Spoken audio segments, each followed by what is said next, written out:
Bienvenidos al podcast de Innocabi con Alfonso Prim.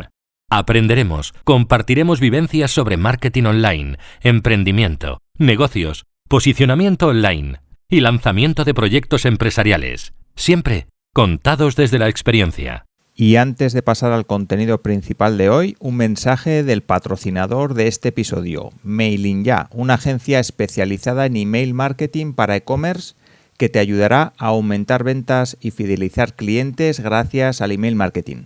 Además, si te registras en su newsletter, recibirás ejemplos, casos prácticos y estrategias para mejorar las newsletters de tu tienda online.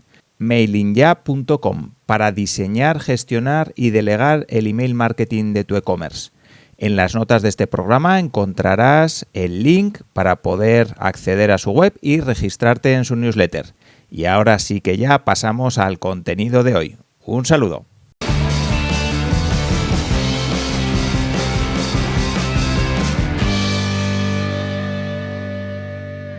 Hoy hablamos con José Conti, desarrollador y uno de los fundadores de la comunidad WordPress España.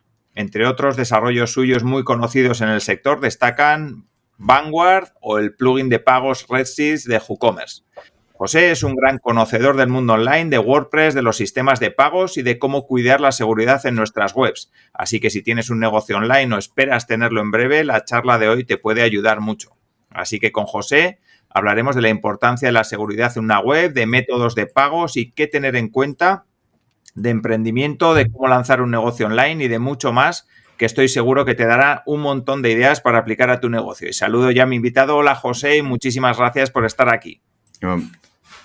Hola, muchas gracias y sobre todo a ti por invitarme y darme esta oportunidad, digamos, de estar aquí. Vale, pues nada, José, si te parece, cuéntanos un poquito brevemente quién eres y luego entramos ya a todas esas partes interesantes sobre WordPress, seguridad, pagos online y ese tipo de cosas que te gustan tanto y de las que vamos a aprender tanto, espero. Bueno, a ver, yo soy desarrollador. Ahora, en estos momentos, ya tengo, entre comillas, también como el apellido de third party developer, third party developer, es decir, que soy un desarrollador de WooCommerce dentro de lo que es el marketplace que tiene WooCommerce.com. Estoy trabajando con WordPress desde finales 2004, principios 2005, más o menos. Entonces, yo al principio, aparte de estar con WordPress, me especialicé un poco en lo que era WordPress multisite, que es como tener un WordPress, pero que le cuelgan muchos sitios por debajo. De hecho, un WordPress.com, bueno, ahora ha variado un poco, pero un WordPress.com antiguamente era un multisite. Ahora es un multisite, pero también tiene single sites, o sea, te lo montan cuando pagas, te montan como WordPress solos. Y después pasé a lo que era BuddyPress, digamos, o me empecé a trabajar con BuddyPress, que es para crear una red social mediante WordPress. Y al principio era con un WordPress multisite, después un WordPress, y finalmente di el salto a lo que es WooCommerce. Empecé a trabajar con WooCommerce. Entonces, más o menos en el 2010, en la WordCamp Spain, los que estábamos allí, unos cuantos, montamos lo que es, o fundamos, y pongo la etiqueta fundamos, porque al final lo que es la comunidad es todo el mundo, ¿no?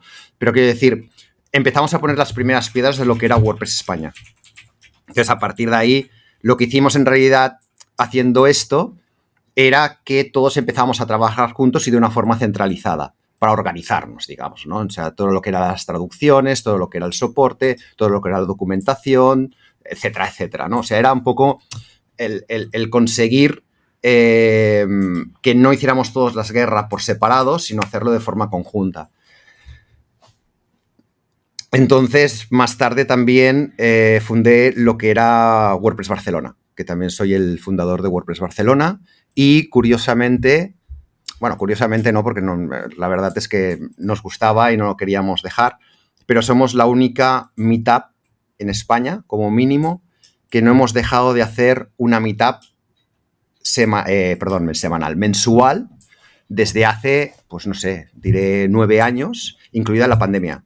En la pandemia hacíamos una meetup mensual online. O sea, quiero decir, no hemos parado ni un momento, lo digo porque, bueno, es una punita. Sí.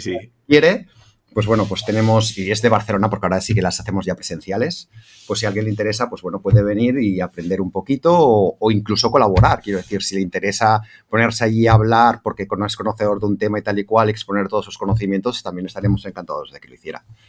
Vale. Sí, es un poco... Sí, perfecto. Dinos brevemente... Avanzando, creé lo que era OneWard, que ya entraremos en el tema, y finalmente ahora me he decantado por lo que son los sistemas de pago dentro de WooCommerce. Vale.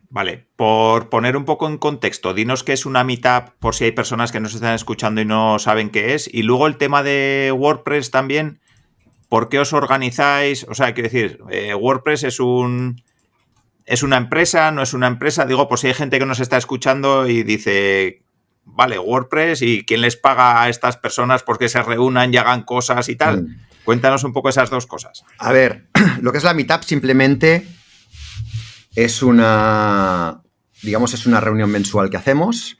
Algunos nos dirían una reunión de frikis, pero no es así. Quiero decir, algunos lo pueden pensar, pero no es así. O sea, realmente estamos en lo que es, nosotros estamos dentro y se puede hacer, y de hecho es como se debe hacer, se pueden hacer las reservas desde lo que es meetup.com, se pone meetup.com y ahí se busca WordPress Barcelona y ya salimos. Y son charlas desde muy sencillitas a muy técnicas, ¿no? Es totalmente gratuito, no tiene ningún coste. Además, después siempre hay lo que es cuando finaliza, pues nos quedamos un poquito allí, y hay cervezas, y hay empanadillas y tal y cual para la gente, y es totalmente gratuito, no se paga nada, ¿vale? Lo que pasa es que nosotros estamos, bueno, pues que tenemos patrocinadores, simplemente. Patrocinadores, cuidado, y esto es muy importante subrayarlo, patrocinan el evento, es decir, el sitio y las empanadillas y las cervezas. Nosotros estamos totalmente gratis allí, no cobramos nada, ¿vale? O sea, es decir, esto es muy importante saberlo porque hay gente que se piensa que aquí hacemos negocio y no es así. Sí. Entonces, como comento, pues bueno, pues se habla hay desde charlas muy sencillitas, básicas, de simplemente explicar un poco qué es WordPress o cómo se instala o cosas de estas, hay ya muy técnicas de cómo crear lo que sea, ¿no? Esto es lo que es básicamente una Meetup. Y ¿la otra pregunta cuál era? La otra es WordPress. Sí, lo de la comunidad, sí. Eso. Lo de la comunidad. A ver, no cobramos nada, somos totalmente voluntarios, lo hacemos porque nos gusta, porque nos apasiona y realmente porque al final, como nuestros negocios o nuestra vida, o llámale como queramos, se rodea un poquito de todo el ecosistema de WordPress. Por ejemplo, yo tengo plugins premiums con los que yo desarrollo y obviamente con las ventas pues yo gano dinero, ¿de acuerdo? Entonces lo que hacemos es como devolver a WordPress lo que nos está dando de forma gratuita, ¿vale? ¿Por qué? Porque yo trabajo y desarrollo para cobrar algo de algo que es open source, que es WordPress y es WooCommerce. Ambas cosas totalmente y 100% gratuitas. Entonces es como una forma de devolverle parte de nuestros beneficios, o sea, aportando horas, ya sea con traducciones, ya sea con soporte, ya sea como sea. Me explico, hay muchas formas. Por ejemplo, en nuestro caso, por ejemplo, es mucho con las meetups, ¿vale? De acuerdo. Yo estoy con las traducciones, también doy soporte y también realizo meetups poniendo mi tiempo para ejercer todas estas actividades. Vale. Muy interesante. José, cuéntanos un poquito para empezar a meternos ya un poco en tu trayectoria y en las cosas que has hecho y hablar un poco de esos plugins que has desarrollado que son muy interesantes. ¿Tú eres desarrollador desde siempre? ¿Trabajaste por cuenta ajena y hubo un momento en el que decidiste montarte por tu cuenta? ¿O desde siempre por tu cuenta? Cuéntanos un poco esa parte. A ver, yo antes era trabajador por cuenta ajena. Y entonces, digamos que en mis tiempos libres, pues fui estudiando, trabajando, toquiteneando, llámale como quieras, lo que era WordPress, ¿vale? De hecho, yo no era desarrollador. Yo no lo era. Yo había hecho relaciones públicas, publicidad y marketing. Entonces, lo que sí que es cierto es que de toda la vida, pues a mí me había apasionado la programación, aunque después no lo había estudiado, pero me había apasionado la programación. De hecho, soy de esos locos que empecé con mi Spectrum 48K, con Basic, pues ahí estaba yo, ¿no? Con mis 11 años o no sé qué edad debía de tener, pues yo ya estaba ahí toquiteneando. Entonces, bueno, fue pasando el tiempo, después aprendí ASP, bueno, yo solo me fui formando. Entonces, cuando llegó lo que comentaba, ¿no? 2004, 2005, empecé a meterme dentro del mundo de WordPress, tal, estudiando un poquito, tal, y empecé a hacer un poco los pinitos, digamos, ¿no? Entonces, poco a poco, pues, que me pedían esto, que me pedían lo otro, y como todos, pues mira, si hago esto, me han dicho que me van a pagar no sé cuánto. Pues bueno, pues lo voy a hacer. Entonces, fue pasando el tiempo y de repente la balanza empezó como a inclinarse, ¿no? Diciendo, hostia, con perdón de la palabra, me estoy dando cuenta que porcentualmente, con lo que yo estoy haciendo, con esto que me encanta y me apasiona, estoy ganando más dinero que siendo por cuenta ajena. Y entonces hice la primera apuesta, ¿no? Que fue media jornada. Y bueno, pasó el tiempo y vamos, es que era abrumador la diferencia entre lo que a mí me apasionaba con lo que yo tenía un jefe, ¿vale? Y entonces acabé siendo freelance. Entonces, a partir de ahí empecé a hacer lo que era diseño, bueno, crear sitios webs, a lo que era mantenimientos, lo que era varias cosas. Y entonces empecé a entrar también en el mundo del desarrollo. Bueno, ya venía, o sea, desarrollo, pero quiero decir ya un poco creando plugins, quiero decir, para lo que era WordPress y liberarlos en el repositorio. Que también diré que hay, que no lo he comentado antes, y es muy interesante esto, que mucha gente dice, ¿yo para qué voy a hacer algún programa y liberarlo? Pues no os imagináis la visibilidad que da eso. O sea, también hubo un antes y un después, el primer día que yo liberé un plugin en el repositorio de WordPress de forma totalmente gratuita y altruista, porque era así. O sea, quiero decir, yo lo liberé porque digo, ay, mira, voy a hacer esto y lo libero. Pues la visibilidad que te da eso es enorme. Pero enorme. O sea, simplemente porque había liberado un plugin, me crecieron los clientes. Sí. Es así. Sí. Entonces, bueno, pues lo que decía, fui avanzando y entonces me fui metiendo poco a poco en todo lo que era el tema de desarrollo, tal y cual. Y como veía además que con todo lo que estaba haciendo a mí me surgían necesidades propias, iba creando cosas que también liberaba y ayudaba a otros. Y entonces al final, bueno, que ya profundizaremos también, supongo, en eso, pero al final te das cuenta que es muy importante que aquello que te dediques y quieras dar un servicio siempre será mejor si ese mismo servicio lo necesitas tú. O sea, eso es una diferencia enorme. Cuando tú necesitas ese servicio, te es mucho más fácil llegar al público objetivo. Muchísimo más. Vale. Pues vamos a entrar un poquito ahí y a la parte de desarrollo de plugins, que a mí me intriga, ¿no?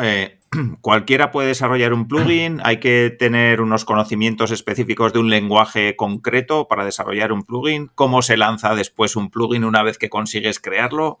Toda esa parte, pues hay desarrolladores que nos están escuchando y, bueno, pues puede ser una parte interesante y que a mí desde luego me lo parece. A ver, lo que son lenguajes, básicamente se necesitan dos lenguajes, ¿vale? PHP y JavaScript, ¿vale? Digo JavaScript, pero esto estaba avanzando mucho, sobre todo ahora con todo lo que es Gutenberg y tal, que se necesita React, pero React, siendo React, tiene base de JavaScript, quiero decir, que es importante, por eso he dicho PHP y JS, ¿no? Y JavaScript. Entonces, realmente, para empezar a hacer un plugin, la base, sabiendo PHP ya puedes hacer un plugin, ¿vale? O sea, no hace falta el JavaScript ni el React para hacer un plugin. Si quieres profundizar y empezar a realizar bloques, historias, sí. Pero para dar funcionalidades a WordPress sin entrar en lo que es la parte de edición o lo que sea, y siempre y cuando no necesites hacer llamadas Ajax o lo que quieras, ¿vale? El JavaScript no es necesario de momento, al menos. Ya veremos en un futuro. Pero de momento con PHP realmente ya puedes crear muchísimas cosas dentro del mundo de WordPress. Lo que sí que es muy importante es que sigas los estándares de WordPress y utilices las funciones de WordPress, ¿vale? Es decir, muchas cosas se pueden hacer directamente con PHP a pelo, después de todo, las funciones de WordPress son PHP, ¿de acuerdo? Pero quiero decir que se pueden hacer con PHP a pelo. Es decir, tú puedes hacer una consulta directa a la base de datos. Pero es el mayor error que puedes hacer, ¿de acuerdo? Hay que utilizar las funciones propias de WordPress para realizar las llamadas a MySQL. ¿Por qué? Primero porque de esta forma te aseguras que si WordPress, digamos, realiza algún tipo de modificación, cuando utilizas las funciones de WordPress, quiero decir, realiza algún tipo de modificación a nivel de base de datos, pues siempre te va a funcionar. ¿Por qué? Porque cuando salga esa versión que haya realizado una modificación, ellos también habrán modificado su función. Por lo tanto, tú, como estás haciendo esa función, tú no tendrás que realizar ningún tipo de modificación en tu propio código. Si tú coges y lo haces a pelo, ¿qué va a pasar? Que primera modificación, todo no ris. ¿Vale? Entonces, por eso es muy importante utilizar lo que son las funciones propias de WordPress. Para eso, pues tenemos lo que es el handbook de WordPress o lo que es la página de developers. En la página de developers, que antiguamente era el Codex, que aún se compaginan un poquito, pues tenemos toda la explicación exactamente de todas las funciones de WordPress. De hecho, tú puedes buscar muy fácilmente en Google, por decirte algo, porque para mí, particularmente, prefiero buscar en Google, ¿vale?, una función de WordPress poniendo que la quiero que la encuentren developers, que no ir a developers y utilizar su buscador, ya lo digo. O sea, para mí es muy farragoso eso. O sea, si pongo allí algo, me salen demasiados resultados y no sé ni por dónde voy. En cambio, si vas a Google es mucho más sencillo encontrarlo. Y entonces buscar lo que es la función que te interesa y ya te sale. Y una de las gracias que tiene WordPress es que sus funciones son muy semánticas. Lo que quiere decir que si tú buscas algo en particular, es muy sencillo que esa función, obviamente en inglés, se llame algo muy parecido a lo que buscas, ¿vale? Por ejemplo, si tú quieres conseguir un usuario, será getUser, ¿vale? O sea, no va a poner ahí una función con un nombre extraño, ¿vale? Entonces, es muy agradecido. Realmente es apasionante en este sentido desarrollar con WordPress porque todo es muy, muy, muy humano, por decirlo de alguna manera, y es muy sencillo o sea, para mí es una delicia. Hay otros CMS que realmente son una pesadilla. Cuidado, como es tan sencillo desarrollar con WordPress y acepta muchas formas, también está el problema que te encuentras mucho código en otros plugins, que es lo que se llama el código espagueti.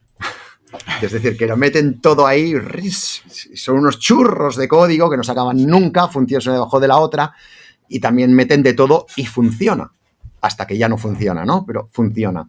Entonces, bueno, son las dos vertientes. Entonces sí que es muy importante educarse y además utilizar los sniffers de WordPress, ¿vale? WordPress tiene sus propios sniffers y que te ayuden a programar de forma o desarrollar de forma correcta. Ya no hablo de forma de construcción de funciones y tal, sino a nivel de seguridad, ¿no? O sea, todo lo que es la sanitización, todo lo que son escapar las llamadas y todo, pues te ayuda mucho a hacerlo. Entonces, bueno, son unas reglas básicas a seguir, creo yo. Vale, un sniffer, ¿qué sería para las personas que nos están escuchando y no tienen ni idea de qué es? Sí, básicamente lo que hace un sniffer es que tú coges, estás programando y cada vez que utilizas o haces algo de una forma incorrecta mientras que programas, te dice, ojo, tú has puesto aquí esta función, por ejemplo, de PHP, ¿vale? Pero mejor utiliza esta función de WordPress, ¿vale? O has puesto esta función de WordPress, pero te falta poner este parámetro, ¿de acuerdo? O has hecho esta llamada directamente a la base de datos, utiliza esta función, o has puesto esta cadena de texto, pero oye, sanitízala, porque si no te pueden hacer aquí una inyección de código o una sustitución. ¿Me explico? O sea, es como una ayuda de hacerlo todo de la forma correcta, básicamente. Vale, y a nivel de seguridad, ¿cómo es WordPress? Porque es una de las... No sé, el otro día hablando con una persona me decía, es que yo no quiero un WordPress porque a nivel de seguridad y tal... Digo, pues yo tengo WordPress en todo y... Sí, no, esto es una María con vela que le han puesto desde hace tropocientos años y es totalmente falso. Quiero decir, es como Windows, ¿vale? Es que Windows no es seguro porque todo el día tiene bugs de seguridad y tiene ataques, sí, pero es que no es eso realmente lo que sucede, igual que WordPress. ¿Qué es lo que sucede? WordPress es seguro, Lo que puede ser inseguro muchas veces son plugins que ponemos, precisamente por lo que estaba comentando hace un momento, ¿no? Que es muy sencillo desarrollar para plugins y la gente pues allí con código spaghetti y tal y no hace las formas de forma correcta. WordPress por regla general lo va a hacer inseguro, plugins que no sean seguros o temas incluso que no sean seguros, que tú lo instales allí y no sepas ni su procedencia a veces.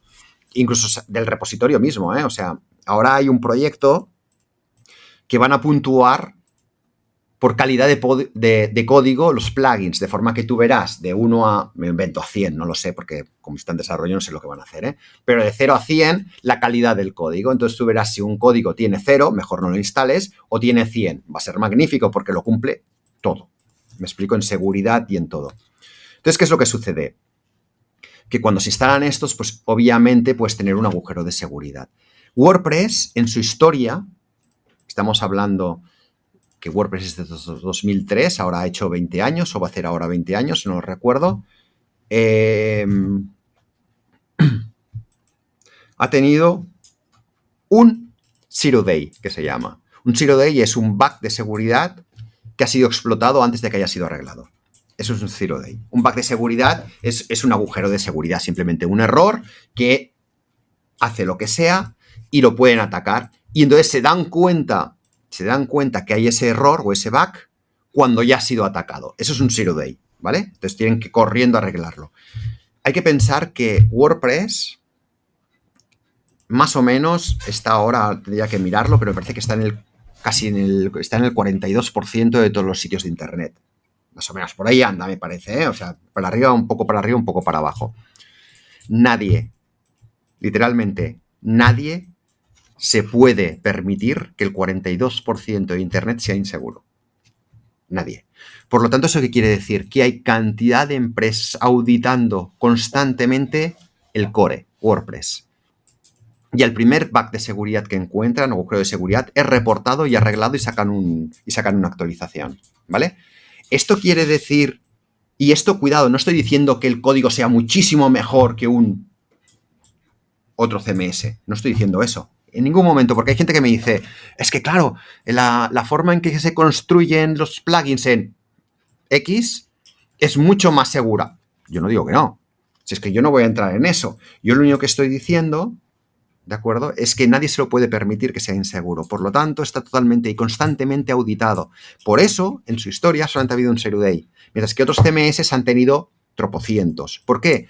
Porque porcentualmente su influencia dentro de la red es muchísimo más baja. Por lo tanto, no preocupa tanto y las empresas de seguridad no están tan encima para mirar si hay problemas de seguridad. Entonces, como hay millones de personas, desarrolladores, porque es literal, millones de desarrolladores y miles de empresas de seguridad auditando constantemente, pues se atajan muy rápido cualquier tipo de problema que haya. Entonces, ¿WordPress es seguro? Absolutamente. O sea, es que absolutamente. El problema es que mucha gente no lo actualiza y eso es un riesgo de seguridad. Tiene contraseñas sencillas y eso es un riesgo de seguridad. Envía a los usuarios y contraseñas por correo y eso es un riesgo de seguridad, etcétera, etcétera, etcétera. Al final, si te das cuenta, el agujero mayor de seguridad que hay en WordPress, y no en WordPress, sino en todo, está entre el monitor y el asiento, la silla, es decir, el usuario. Ese es el mayor riesgo de seguridad que hay, que no sigue unas reglas básicas de seguridad y se le meten dentro. No actualiza y entonces ahí ya, obviamente, si WordPress saca un arreglo de un posible agujero de seguridad que haya y tú dices, ahí se queda, pues después no puedes echar la culpa a WordPress porque WordPress ha hecho su trabajo y lo ha arreglado antes de que se produjera o lo pudieran explotar. En el momento en que se publica el ser open source, que esto es algo que se tiene que meter mucho la gente en la cabeza, los hackers, los malos, le llamo hackers, aunque es totalmente incorrecto, habría que llamarle ciberdelincuentes o cracks, porque los hackers no son así, lo que pasa es que las películas han decidido que los hackers son los malos, ¿vale? Pues cogen WordPress versión X, la suben a su repositorio, cogen WordPress versión X+1, la suben a su repositorio, miran los cambios que han habido, mira, aquí está el agujero de seguridad. Es tan sencillo como esto para ellos. Entonces, por lo tanto, es muy importante siempre mantener todo actualizado. Siempre. Entonces, es la forma de no tener problemas. Vale. Pues aquí tenía dos preguntas que una la has contestado al menos parcialmente, pero te la voy a repreguntar otra vez para tenerla un poquito ordenada. La primera es, ¿cómo elegir plugins? Porque yo he visto webs que tienen 35 plugins y dices, a ver, todos esos no pueden ser buenos ni de churro. Entonces, ¿qué consejos darías tú a una persona que tiene su WordPress, su tienda online, su lo que sea en WordPress a la hora de elegir plugins? O a la hora de saber si lo que le ha metido el que le ha desarrollado la web, que puede ser su cuñado, es bueno o no, o un poquito cómo hacer ese filtro de qué plugins meter en tu web y qué no. Porque entiendo que cada vez que metes un plugin es una puerta que abres ahí a Dios sabe qué, sí. ¿no? A la hora de tomar una decisión sobre un plugin, la primera pregunta que nos tenemos que hacer siempre ¿es un plugin imprescindible para nuestro sitio web o es un plugin prescindible del que podemos prescindir? Es decir, me explico. Nosotros vamos a hacer un e-commerce, ¿vale? Un comercio electrónico. Tenemos que instalar un plugin de comercio electrónico. Y decimos, bueno, voy a instalar WooCommerce, primera decisión. Vale. Hemos instalado WooCommerce. ¿Este plugin qué es? ¿Imprescindible para nuestro sitio o es prescindible? ¿O podemos prescindir de él? Obviamente es imprescindible. Es decir, lo hemos instalado y vamos a basar todo nuestro sitio y todo el desarrollo futuro y todos los plugins que vamos a instalar y tal, todo alrededor de WooCommerce. Si yo instalo un plugin, por ejemplo, para mostrar un banner en la parte superior de cada entrada, ¿este plugin es prescindible o podemos prescindir de él? Podemos prescindir. Si lo desactivamos, el mundo y la web no se va a ir al carajo, ¿de acuerdo? Podrá funcionar tranquilamente, ¿vale? Entonces, ¿por qué lo digo esto? Porque a la hora de tomar una decisión así, tenemos que estar muy seguros de lo que vamos a hacer o podemos jugar, ¿de acuerdo? Si es un plugin imprescindible, entonces sí que nos tenemos que tomar muy en serio lo que vamos a mirar. En primer lugar, nunca cogeremos un plugin que sea imprescindible si es nuevo. O sea, eso es un riesgo enorme, porque si no le funciona al desarrollador, lo más fácil y más sencillo y lo más coherente incluso para el desarrollador es que pare de desarrollarlo. Entonces vas a encontrarte con un marrón. Segundo, una vez que tenemos que no es nuevo, tenemos que mirar los usuarios que hay. Si, por ejemplo, el desarrollador está sacando actualizaciones cada mes, por decir algo, pero vemos que tiene una antigüedad de 2 años y tiene solamente 50 instalaciones, pues es posible que acabe también abandonándolo, porque diciendo esto, estoy aquí invirtiendo mi tiempo para 50 personas, no tiene sentido, ¿de acuerdo? O sea, realmente yo estoy aportando algo o quiero aportar algo a la comunidad, pero solo está beneficiando a 50 personas, por lo tanto no hay interés y no estoy haciendo un aporte a la comunidad realmente como yo deseaba, ¿de acuerdo? Una vez hecho eso, que ya tenemos un plugin que tiene una vida larga y además que tiene muchas instalaciones, tenemos que ver el soporte, ¿de acuerdo? Que da, es decir, nosotros tenemos que mirar y ver cómo está respondiendo. Si tú coges y ves ahí, por ejemplo, de que tiene 40 preguntas y no ha respondido ni a la mitad o a menos, hombre, pues si vas a tener un problema, que sepas que igual te vas a tener que buscar un poco la vida. Entonces, puedes asumir el riesgo o no. Todo dependerá de tus conocimientos. Si tú tienes muchos conocimientos, ¿vale? O sea, ya llevas un tiempo, digamos, bueno, pues puedes asumir el riesgo, obviamente, porque no, si te va a surgir un de esto, pues podrás mirar un poquito tú lo que está pasando. Ahora bien, si estás empezando, coger un plugin, por muy bueno que sea, por muchas valoraciones que tenga, etcétera, etcétera, coger un plugin que prácticamente no vas a tener ningún tipo de soporte, hombre, vas a acabar buscándote a alguien y si no querías gastarte dinero, por lo que sea, porque es el principio del negocio y tal y cual y no quiero invertir demasiado de momento, pues hombre, te vas a encontrar a lo mejor en un marrón, ¿no? Porque te vas a encontrar un atasco fuerte y que no vas a poder salir de ahí y va a frenarlo todo. Y finalmente las valoraciones, obviamente, pues, hombre, no tienes que buscar que tenga 5 estrellas porque es muy complicado que un plugin siempre tenga 5 estrellas de valoración, pero, hombre, no cojas un plugin que tenga 1 estrella. porque bueno, no sé.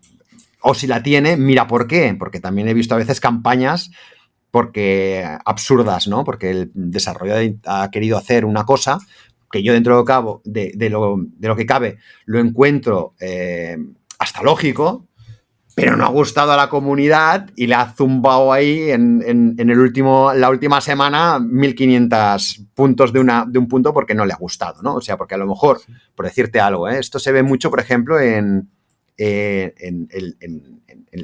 los comercios de app, quiero decir.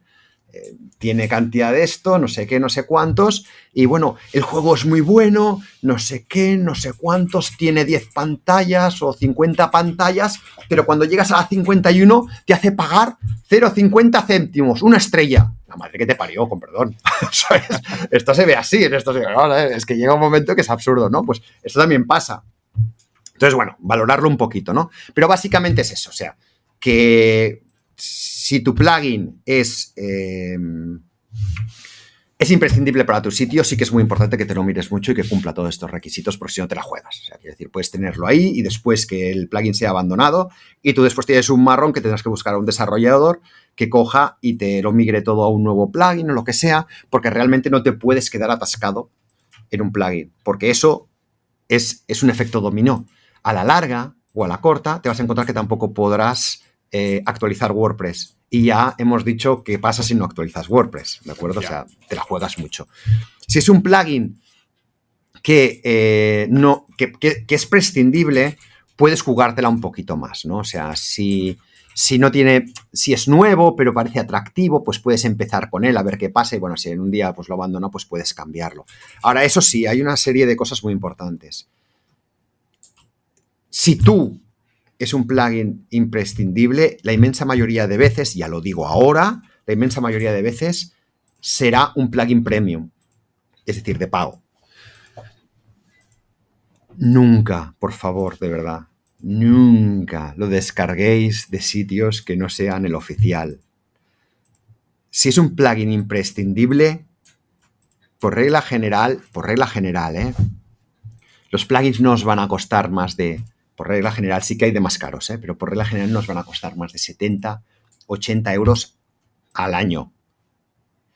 Si tú, por ejemplo, volvemos, es un e-commerce, con respeto a todos, si no puedes pagar 80 euros al año por una licencia, mejor cierra el e-commerce. Es que es así. Sí. Además, si es imprescindible, claro. Exacto. O sea, ya no es porque sea imprescindible, porque te dé,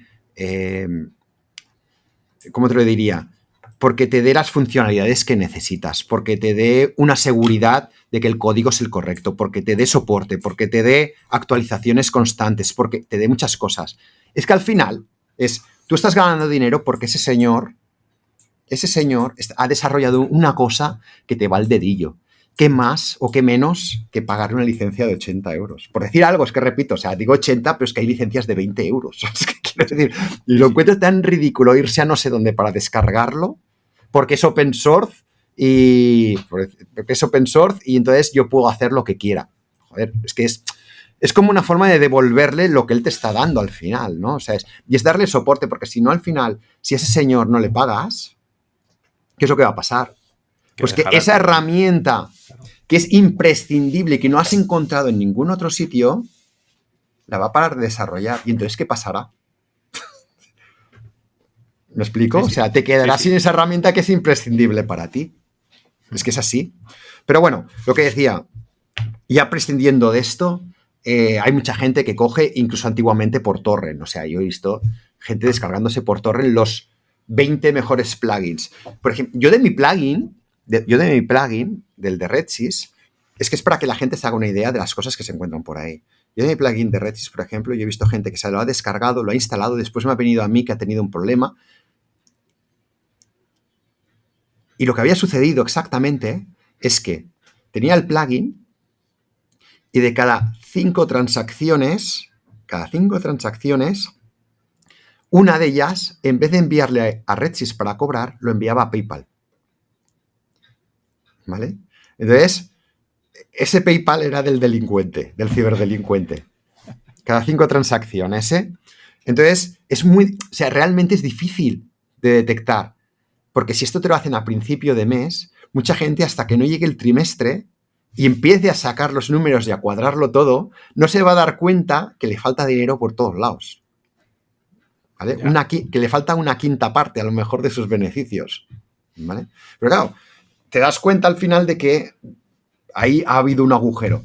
Bueno, pues esto lo he visto con mi plugin, que alguien lo había modificado y era así. O sea, es para que se haga una idea a la gente de un poquito de los peligros de esto, ¿no? Aparte de meter puertas traseras y de todo, pero eso ya no entra. Vale. Sí que por dejar un poquito el tema de la seguridad, sí que me gustaría que nos des 3 o 4 pinceladas de qué tendríamos que tener muy claro con nuestro WordPress, que ya has adelantado algunas antes, pero qué tendríamos que tener claro, qué cosas tendríamos que hacer para mantenerlo lo más seguro posible. Mira, la primera cosa de todas es las actualizaciones. O sea, eso es impepinable. No podemos estar sin actualizar lo que sea, ¿eh? O sea, plugins, los temas o WordPress. O sea, si sale una actualización hay que hacerla. ¿Hay que hacerla inmediatamente?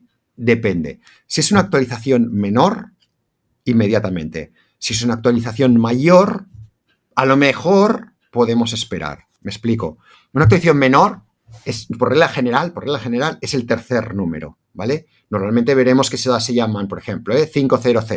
Entonces será de 510. La 510 puede ser una actualización mayor también. Pero el tercer número, 501, 502, 503, son actualizaciones menores. Es decir, el código no ha cambiado nada. Sigue siendo compatible e idéntico con todo. Lo único que hace eso es arreglar errores.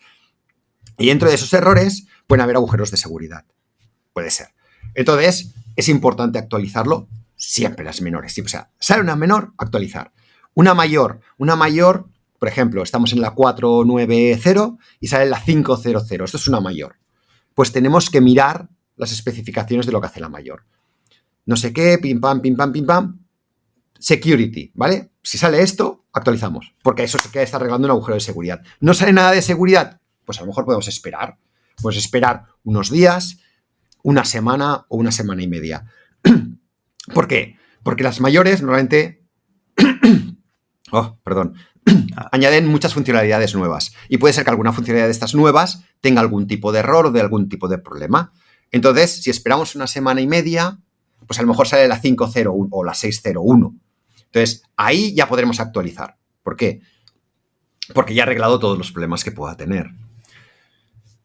Pero bueno, por regla general tenemos que actualizar siempre.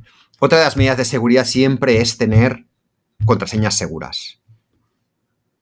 ¿Qué es una contraseña segura? En mi caso, repito, todas mis contraseñas son de 31 caracteres que incorporan letras, que son mayúsculas, minúsculas, números y signos, ¿vale? De 31 caracteres.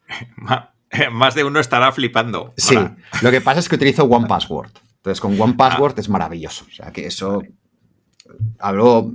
Yo digo OnePassword porque sé que utilizo, pero hay muchos gestores de contraseñas, ¿vale? Entonces, es muy interesante tener un gestor de contraseñas y hacerlo.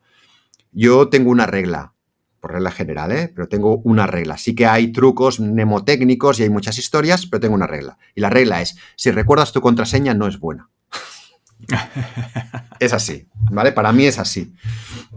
Pero sí que es verdad que hay trucos, ¿no? Hay mucha gente que juega con la web, con no sé qué, no sé cuántos. Una cosa muy importante. Hay gente que utiliza reglas como utilizar el nombre de su mascota, fecha de nacimiento y el pueblo donde vive, ¿vale? Hay una cosa que se llama la ingeniería social, ¿vale? Y esto lo utilizan muchísimo los hackers. Si tú utilizas ese tipo de contraseñas, es muy sencillo que todas esas palabras clave que al final están incorporadas en tus contraseñas de una forma u otra, estén en tus redes sociales. Por lo tanto, los hackers lo que hacen es, si les interesa el sitio, es investigar tus redes sociales y con ataques de fuerza bruta van probando hasta que acaban accediendo. Entonces, es muy importante no utilizar palabras de fechas de nacimiento, pueblos de nacimiento, nombres de hijos, nombres de tu mujer o de tu pareja, vaya, en general, nombres de familiares, etcétera, ¿vale? Porque te la estás jugando.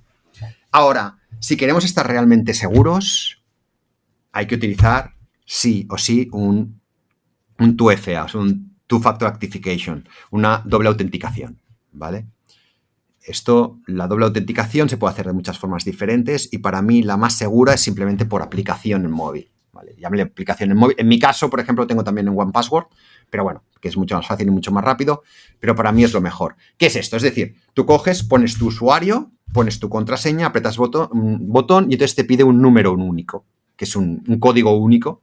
Ese código único te lo puede enviar por un SMS, te lo puede enviar por correo o puede ser simplemente por una aplicación móvil que tú la abres, te pone el número, lo pones y puedes acceder. Esto, digamos que es la forma más segura que existe. ¿Por qué? Porque el hacker te puede robar de alguna forma tu usuario, te puede conseguir de alguna forma tu contraseña, pero en el momento en que acceda va a pedir esto. Y esto no hay forma que lo consiga nunca. O sea, es que no hay forma. La única forma es tener tu móvil en la mano. Obviamente, tenemos que tener también un móvil seguro, ¿no? Porque hay gente que coge su móvil, lo aprieta y sale la pantalla. Eso, con perdón, es un agujero de seguridad en sí mismo, ¿de acuerdo? Sí. O sea, siempre que abras tu aplicación, o sea, siempre, tu móvil también siempre tiene que estar protegido, ya sea por PIN, sea biométrica, ya sea tu cara, o sea tu dedo, o sea lo que sea, me da igual, pero tiene que estar también protegido. Vale, una cosa, José, esa doble autenticación la has dicho que tú, por ejemplo, en tu caso lo haces con OnePassword o usas otra... No, utilizo OnePassword. Vale. Pero también tengo algunas en Authy, con la aplicación Authy, que para mí es una de las mejores. ¿Por qué digo Authy? Porque mucha gente utiliza lo que es el Google Authentication, creo recordar que se llama, o Authenticator, no recuerdo exactamente cómo se llama. Sí, el Authenticator. Es perfecta. Y todas las otras están basadas en esta, precisamente, en su funcionamiento, y son total 100% compatibles. Pero ¿qué es lo que pasa con esta? Y lo digo además, por desgracia, lo digo por daños colaterales propios. Empiezas a poner ahí contraseñas de una sola autenticación, o sea, empiezas a poner ahí autenticaciones, y un buen día, por lo que sea, tienes un problema en el móvil y se te rompe, se te estropea, lo robas, lo que sea, me da lo mismo. Vuelves a instalar Authenticator y, ¡oh, magia! No tienes ni uno. Y no te digo el marrón que tienes para volver a entrar en todos los sitios, ¿vale? O sea, cuesta mucho. ¿Qué es lo que pasa, por ejemplo, con Authy? Pues que te hace backups. O sea, tú lo vas haciendo y después tú lo que haces es que la vuelves a instalar, pones tu usuario y contraseña y te vuelven a aparecer todos, no has perdido nada. Por eso digo Authy, ¿eh? No lo digo por nada en particular. Entonces, por eso es mejor utilizar una de estas. En mi caso, como contaba, lo tengo con OnePassword y es fantástico en mi caso. O sea, yo lo encuentro fantástico porque pongo nombre, usuario y me rellena automáticamente lo que es el código. Y digo siguiente, ¿vale? Obviamente, para los que lo estén pensando, para llegar a OnePassword tengo que poner una contraseña única, que es así que me la sé yo y es segura, ¿vale? O sea, es segura también, no tiene 31 caracteres random, pero sí que tiene me parece que son 16. Y son tu nombre y tu fecha de nacimiento, ¿no? Supongo. Sí. Mis contraseñas seguras es. Eso. No, pero una cosa curiosa es que, por ejemplo, cuando te pones a mirar las contraseñas más seguras, perdón, qué animalada iba a decir, las contraseñas más utilizadas, aunque parezca mentira, unas contraseñas más seguras, hay más seguras, más utilizadas, 1, 2, 3, 4, 5, 6, 7, 8, 9, 0. O sea, o su alternativa, 098765431. Y cuando salió Star Wars por primera vez, la contraseña más utilizada era Star Wars. O sea, quiero decir, cuando digo por primera vez, quiero decir cuando fue el lanzamiento de la segunda trilogía. Sí. Es para que nos hagamos un poquito el tema de la mentalidad o de la psicología humana, ¿no? Entonces, claro, por ahí juegan al final. Es que me han entrado en mi sitio. Mira, por cierto, esto que ahora estaba diciendo, me han entrado en mi sitio. Mucha gente piensa, bueno, yo no me tengo que preocupar porque ¿para qué van a entrar en mi sitio? Si tengo un blog que es una tontería o tengo un comercio que solo vendo a los del barrio y vendo 3 cosas a la semana, por decir algo, ¿para qué me voy a preocupar de todas esas historias? Es que el problema es que tú, precisamente, como tú bien dices, no eres Sony y van a entrar a robar a tus usuarios. O Amazon iban a intentar también acceder para robar ahí, vete a saber todo lo que pueden robar ahí. No. Van a hackear tu sitio para conseguir recursos del servidor. No te quieren tu web, quieren los accesos a tus recursos del servidor. Es decir, una vez que acceden, van a subir allí scripts, por ejemplo, para realizar spam. Y entonces estarán enviando correo basura a cantidad de sitios mediante tu servidor. O sea, es que les da igual tu sitio, como tú bien has pensado y tienes razón en ello, ¿de acuerdo? O, por ejemplo, para hacer un ataque masivo de denegación de servicio a algún lado. Hace unos años, supongo que os acordáis, de que Sony, la plataforma de juego, estuvo un mes caída. Un mes y pico caída y no conseguían levantarlo por un ataque de denegación de servicio de millones de servidores. De millones. ¿Alguien cree que esos hackers habían contratado, tenían millones de servidores? No. Habían creado una botnet. Una botnet es cuando cogen, hackean cantidad de sitios y tienen controlados millones de servidores. Entonces lo único que hacen es crear una base de datos con acceso a todos esos servidores y un buen día programan lo que es el ataque, apretan un botón y un script se pone en contacto con todos esos sitios y hacen el ataque masivo. Y claro, realmente consiguen que millones de servidores ataquen a un sitio en particular. Y eso es lo que quieren hacer, crear botnets. Me explico, ¿no? Entonces, por eso digo, hay que tener mucha conciencia de eso, porque si no lo que consigues al final también es que no solamente que hackeen tu sitio, sino que tu dominio propio entre en listas de sitios malintencionados y te perjudica enormemente también las visitas. Sí. Vale. Bueno, hemos dicho actualizar, mantener una contraseña segura, una doble autentificación. No sé si hay algún punto más que quieras añadir. Hay uno más que para mí es bastante sagrado y hay gente que, bueno, que lo puede hacer o no. Y es tener dos... Estoy hablando en el caso de WordPress, que supongo que es extensible a cualquier otro CMS en general, ¿eh? Pero es tener dos usuarios, un administrador y un editor. El administrador solo administra y el editor solo edita. Me parece un poco tontería, ¿eh? Pero es que hay mucha gente que coge, entra como administrador y publica como administrador. Lo que estás haciendo de esta forma es exponer el usuario al final. De una forma muy sencilla, exponer el usuario a todos los visitantes. Entonces, claro, al hacker le es más sencillo saber por dónde tiene que atacar. ¿De acuerdo? Entonces, simplemente es eso, tener un administrador que entrará y administrará y un usuario que será el que solo se dedique a eso, a escribir, a crear, en el caso de e-commerce, crear productos, etcétera, etcétera, etcétera. Ya está, básicamente esto es una regla de seguridad básicas, pero bueno, lo que decía, o sea, para mí una de las fundamentales, aparte de la actualización, es tener una doble autenticación. Con estas dos cosas, prácticamente, está salvado. Sí que hay gente que después pone pone firewalls, no sé qué, no sé cuántos, pero al final, si cumples estas dos, sinceramente, estás bastante protegido. Estás protegido un 99,9, creo yo, por ciento. Vale. Sí que me gustaría que hablemos un poco de los plugins que has desarrollado tú, porque antes has mencionado también que una de las reglas de seguridad es no coger plugins que llevan poco tiempo en el mercado o que tienen pocos usuarios o que tienen pocas valoraciones, pero claro, si tú lanzas un plugin, en algún momento tienes que empezar. De alguna manera tienes que empezar de cero. Entonces sí que me gustaría escuchar un poco tu caso, ¿no? Y cómo tú que has desarrollado plugins, ¿cómo haces para darlos a conocer y superar esas primeras barreras? A ver, hay diferentes caminos. A ver, cuando estás empezando, a ver, a mí en estos momentos obviamente me es mucho más sencillo, ¿no? Porque si yo creo un nuevo plugin, lo digo y ya la gente por curiosidad lo va a probar, ¿vale? O sea, en estos momentos a mí ya es otra historia. Pero sí que es cierto que al principio es como entrar un poco en una jungla, ¿vale? Donde hay cantidad de maleza y la misma maleza que hay allí te está tapando a ti, ¿no? Entonces, claro, la gente, igual que tú no ves a las fieras no te ven a ti. Entonces, bueno, pues ahí al principio es un poco de trabajo, ¿de acuerdo? También depende mucho de lo que hayas lanzado. Es decir, voy a decir una tontería, ¿eh? Pero si yo, por ejemplo, lanzo ahora un plugin que lo que hace es facilitar el SEO para tu sitio web, hombre, te va a costar un poco. Sí, porque es un mercado, un mercado un poco saturado, ¿vale?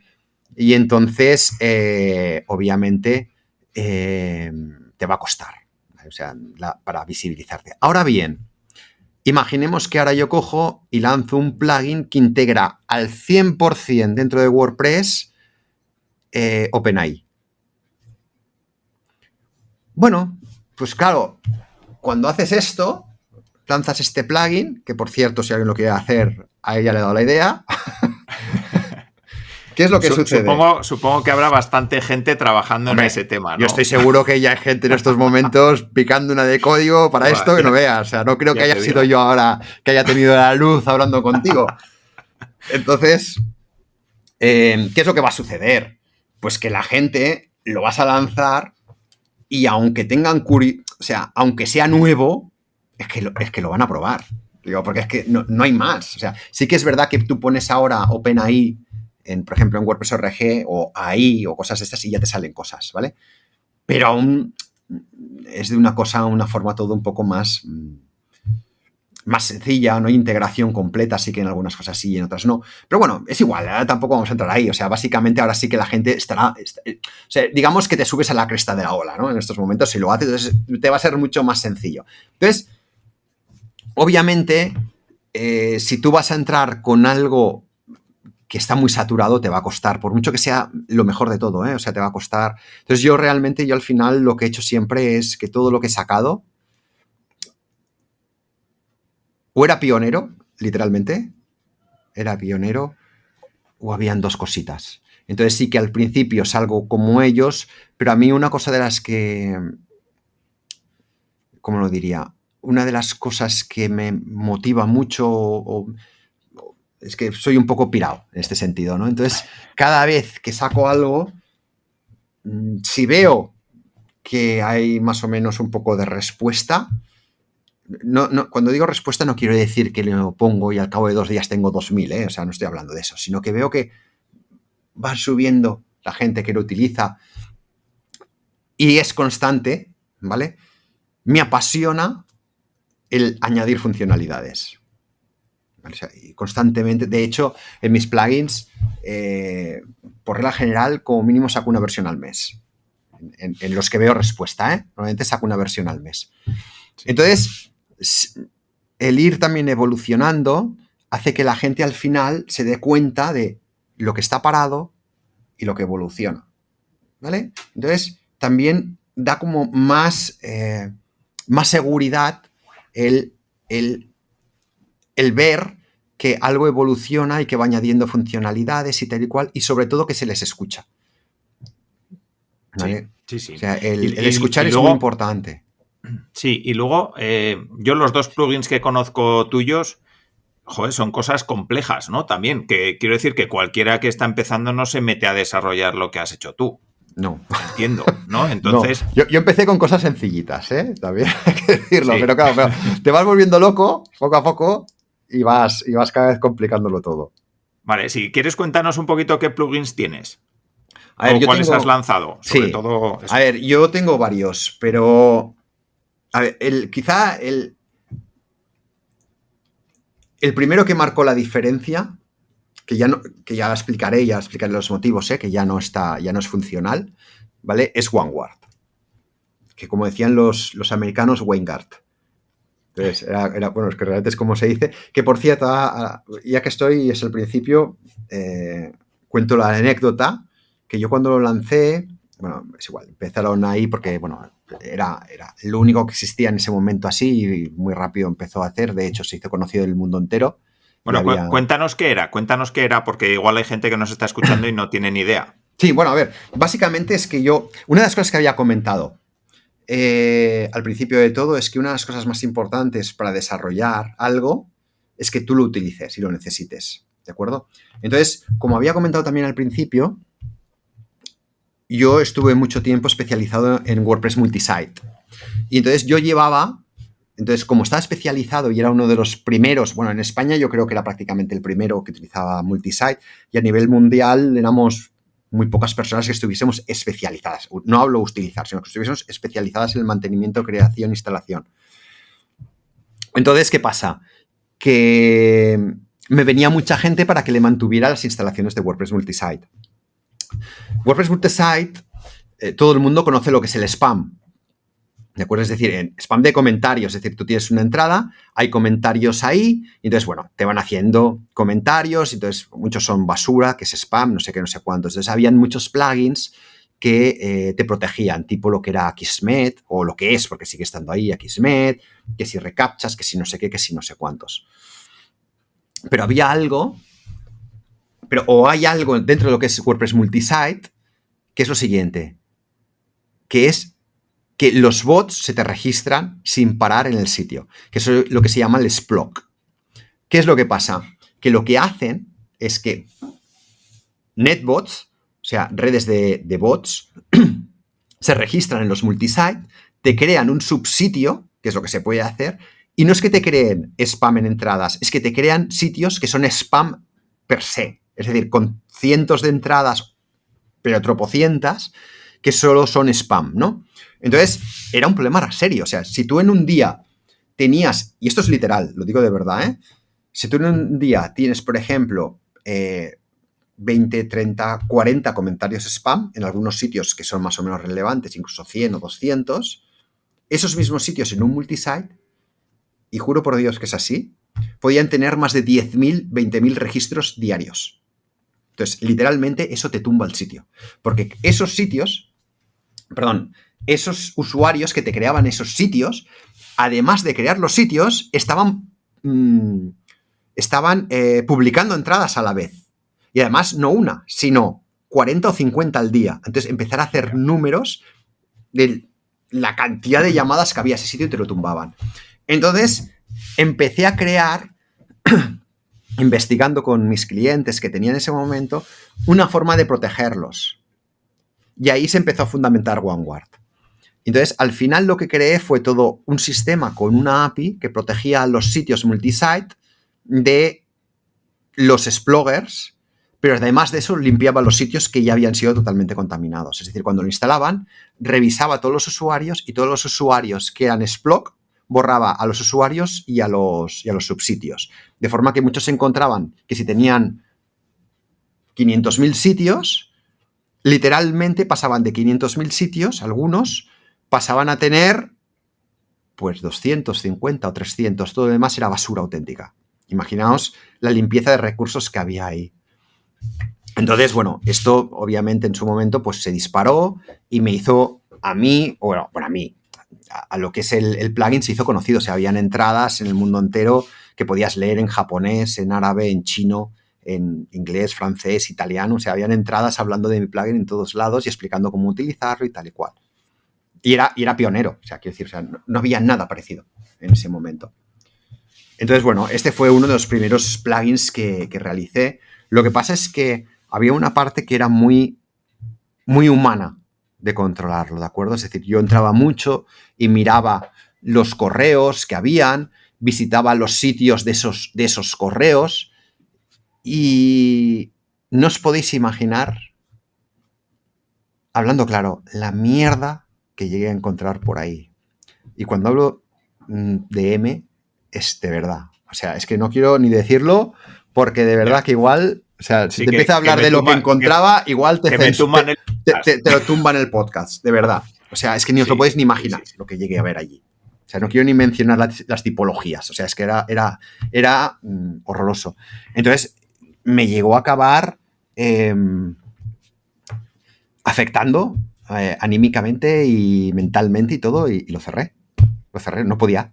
O sea, no podía seguir, porque lo que tenía que ver ahí no podía verlo más. O sea, fue horroroso. Joder. Y entonces lo dejé, lo cerré y ya digo, o sea, quizás es uno de los proyectos más grandes que he hecho.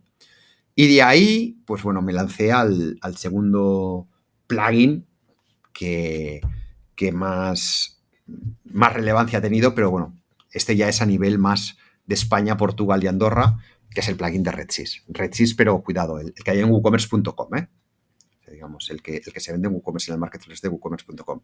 No, porque digo, hay varios y entre ellos el oficial, pero que a veces me preguntan sobre el oficial de Redsys y yo no tengo nada que ver. O sea, no soy el desarrollador ni nada, sino que es el que yo desarrollo para WooCommerce.com. Vale, y ahí, ¿por qué te metiste a desarrollar ese plugin? Porque entiendo que es como lanzar una nueva línea de negocio, ¿no? Al final es meterte en un plugin que de entrada querías que fuera de pago o no, o cuéntanos un poco eso, cómo se concibe, ¿no? Mira, el lanzamiento de un plugin. La verdad es, bueno, ahora todo el mundo sabe que WooCommerce.com también, obviamente, pero WooCommerce es de Automattic. ¿Vale? Automattic, que esto no sé si lo hemos hablado, no sé si me lo habías preguntado al principio y al final no lo he dicho. No. Pero te he hablado que WordPress es open source, pero es muy importante una cosa que no había comentado, que es muy importante, lo digo porque es importante o es interesante o aclara un poquito lo que voy a contar ahora, ¿vale? Tenemos WordPress, puro y duro, WordPress.org, eso es open source, ¿vale? Y después tenemos WordPress.com. WordPress.com no tiene nada que ver con el open source. WordPress.com pertenece a Automattic, que Automattic pertenece a Matt Mullenberg, que Matt es el creador, por un fork, pero ahora no viene al caso, de lo que es WordPress, junto a Little, ¿vale? Que era su compañero.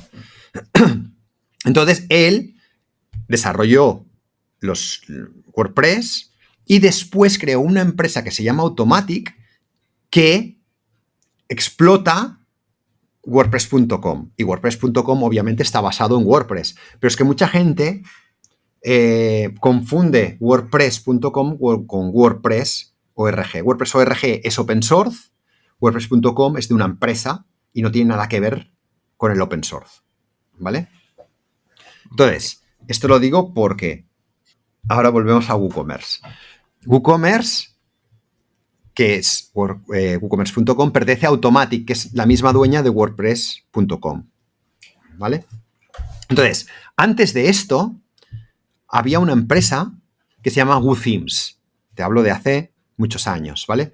WooThemes es la desarrolladora o la que empezó a desarrollar WooCommerce, que también es un fork de un plugin anterior. Bueno, esto no lo he aclarado para los que no lo sepan. Un fork es que coges, como estamos viviendo lo que es, o hablando de open source, es que tú coges un plugin existente, un desarrollo, un script, me da igual, pero que sea open source, y una de las libertades que te da es la modificación de este plugin. Entonces, lo que hizo WooCommerce es coger otro plugin que ya existía anterior de comercio electrónico y lo empezó a desarrollar para mejorarlo, digamos, o sea, con su visión, obviamente, ¿vale? Y esto lo hizo WooThemes. Entonces, WooThemes fue desarrollando lo que es WooCommerce, por eso se llama WooCommerce, ¿vale? Porque pertenecía de WooThemes, ¿vale? Entonces, lo fue aumentando y al cabo de... ¿Qué diré yo? Al cabo de 6 meses o así de que lo lanzaran, o un año, no recuerdo, crearon WooThemes el marketplace, ¿vale? Crearon un marketplace que era donde la gente podía entrar allí y comprar plugins premium. Bueno, pues desde WooThemes me contactaron ellos a mí.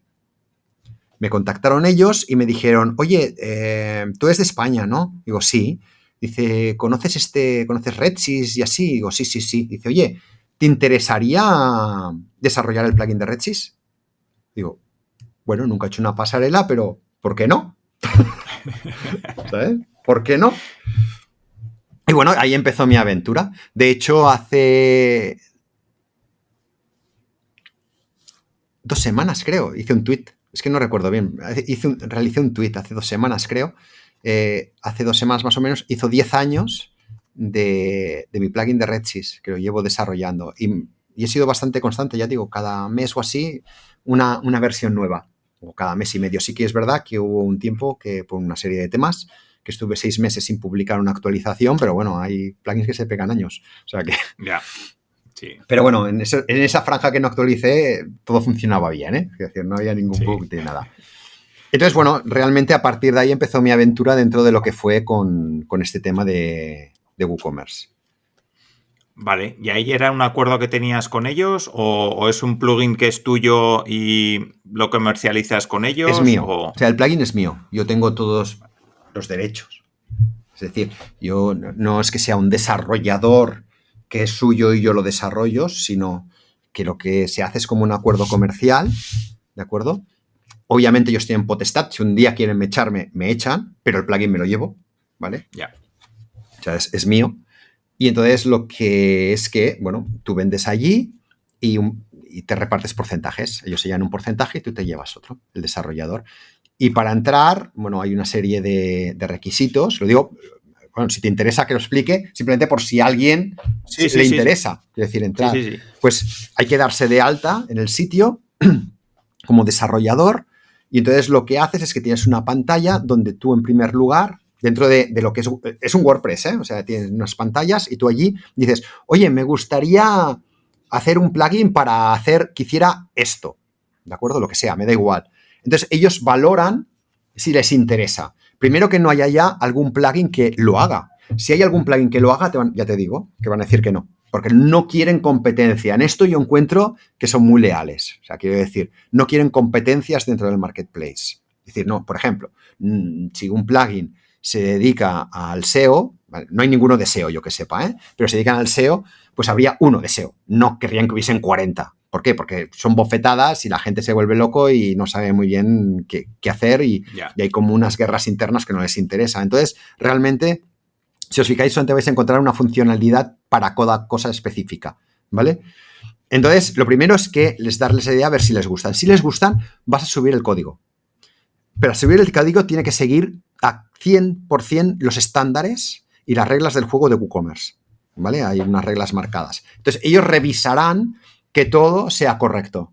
Si todo es correcto, te dirán que crees la página del plugin y la página de la documentación. Una vez que lo han hecho, la revisan. Si está todo correcto, pasa al siguiente punto, que es dentro del blog de los desarrolladores, del User Party Developers, tienes que hacer una entrada explicando todas sus funcionalidades, cómo funciona, para que los que dan soporte sepan más o menos cómo funciona. El soporte lo das tú, pero siempre hay preguntas preventa y tal y cual, y ellos, bueno, pues tienen que saber más o menos las funcionalidades que hay y tal y cual. Y una vez hecho eso, ya queda publicado.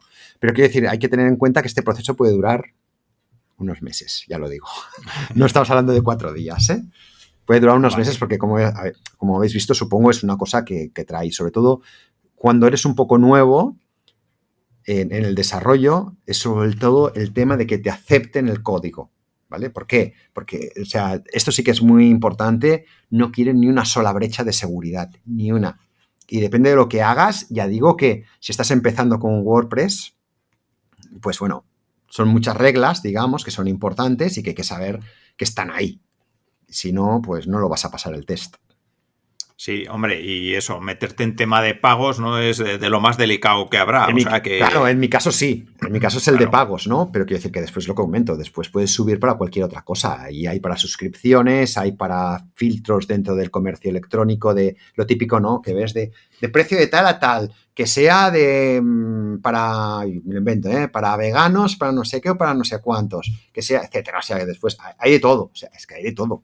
Hay de todo allí para poner. Vale.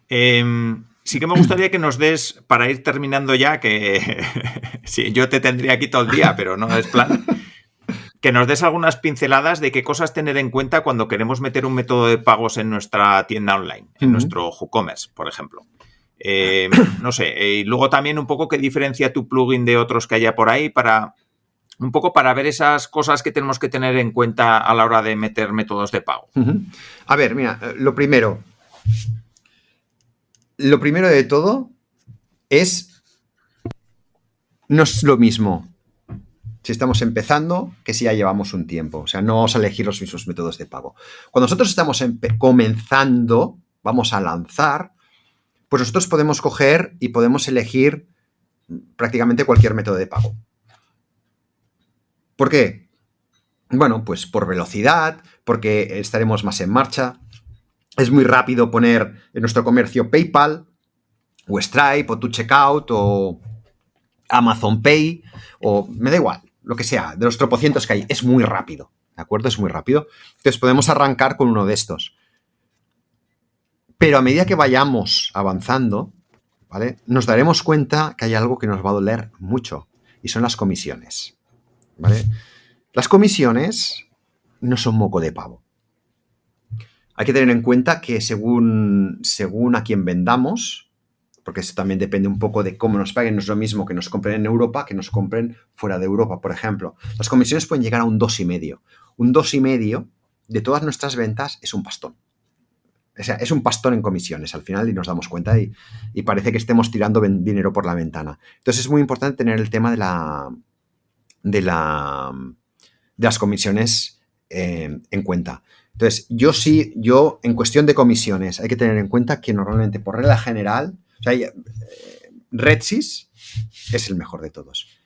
RedSys el problema que tiene, porque es así, es el onboarding, ¿vale? Es decir, es ponernos en marcha, sobre todo con algunos bancos.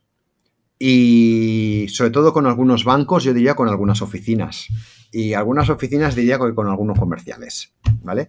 Porque realmente hay comerciales que no es culpa del comercial, sino es culpa del banco al final, que no los forman adecuadamente para esto. Entonces, cuando llegan, lo que hacen es que tienen un papelito delante con 4 preguntas y solo hacen esas preguntas. Y cuando la persona, que a lo mejor, porque es su negocio, se ha informado bien de todo, de alguna forma, le empieza a hacer preguntas sobre ello,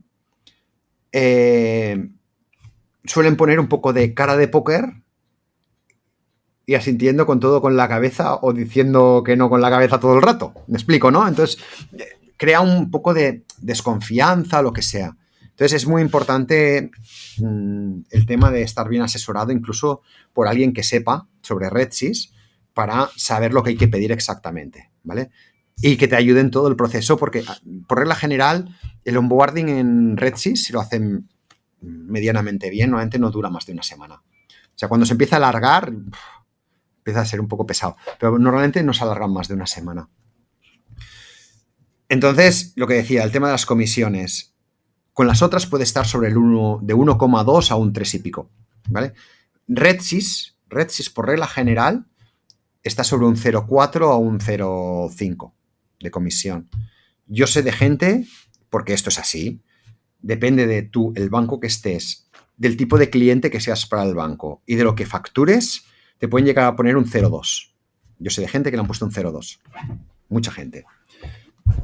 Hay que tener en cuenta que mucha gente te dice, por ejemplo, también que hay un fijo con RedSys. Hay bancos que te ponen un fijo y hay bancos que no te ponen un fijo. Por regla general, los que te ponen un fijo es hasta que no llegas a una facturación al mes. Esa facturación puede ir de los 350 euros o 250 a los 450 euros, ¿vale? ¿Que vas a empezar pagando 30 euros al mes por tener la pasarela? Bueno, a lo mejor sí. Pero es que, hombre, espero que no estés pagando más de 5 meses esos 30 euros, porque si no yo también me lo representaría, porque algo estás haciendo mal, como al cabo de 5 meses con un comercio electrónico no estés facturando más de 250 euros al mes. También creo yo, algo estás haciendo mal, creo yo. Sí. Entonces, bueno, normalmente también es una cosa pasajera y al final te quedas con lo que es la comisión del 0, y pico %. Otra cosa de las que son importantes conocer es, por ejemplo, que con PayPal, mucha gente no lo sabe, pero para PayPal el vendedor no es su cliente es el comprador. Eso parece una tontería a la hora de lo que suena, pero es importantísimo. Supongo que la gente que vende en PayPal hay una cosa que conoce que son las disputas. Si un cliente te dice el pedido no me ha llegado, tú tienes que demostrar que te ha llegado, pero con sangre, sudor y lágrimas.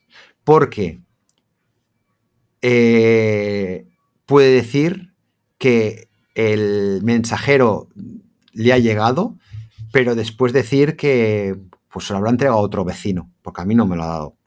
O puede decir que me ha llegado roto y ya lo he devuelto, pero no sé por qué no le ha llegado, o etcétera. Y entonces, PayPal va a creer siempre más al comprador que al vendedor. Hay cantidad de estafas en PayPal en este sentido. Y te quedas sin el dinero y sin el producto. Y sin el producto, ¿vale? Stripe.